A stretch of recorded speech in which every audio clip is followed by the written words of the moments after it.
জয় হরিবল। স্বরচিত কবিতা মনের কষ্ট।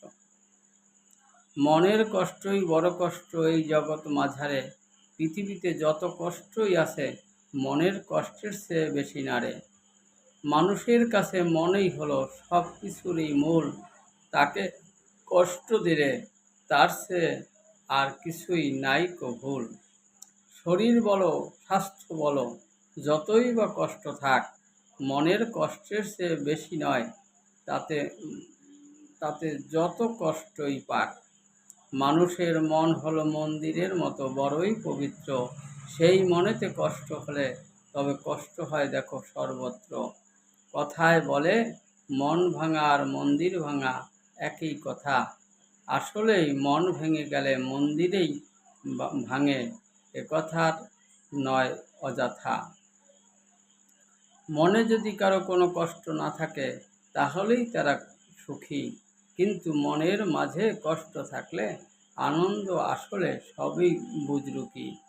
উপরে যতই আনন্দ দেখায় সবই মূলে ফাঁকি ঝুঁকি, মনটা শুধুই ডুকরে ডুকরে কাঁদে যতই দিতে চাই না ফাঁকি। তবে মনটা যদি সঠিক থাকে তাহলে সব কিছুই সঠিক সঠিক হয়। পরিণত মনে পরিণত কাজ, এটাই কেবল মনে লয়। মানুষকে যতই ফাঁকি দেওয়ার চেষ্টা করি না, মনকে কভু নয়।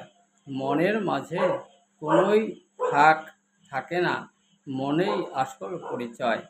মনের মাঝে যদি কারো শান্তি থাকে তা বাহিরে প্রকাশ পায়, মনের মধ্যে অশান্তি থাকলেই তা লুকানো নাই তো কোনো উপায়। মন হলো এমন বস্তু যে আসলে খুবই মুখেই হলো তার আয়না। মনের মধ্যে যত কষ্ট মুখ দেখেই তা যায় জানা। মানুষ হিসেবে যদি ভালো থাকতে হয় তবে মনকে রাখতে হবে ভালো, নইলে সবই বিফল হবে, সমস্ত জীবনটাই হবে কালো। জয় হরিবল।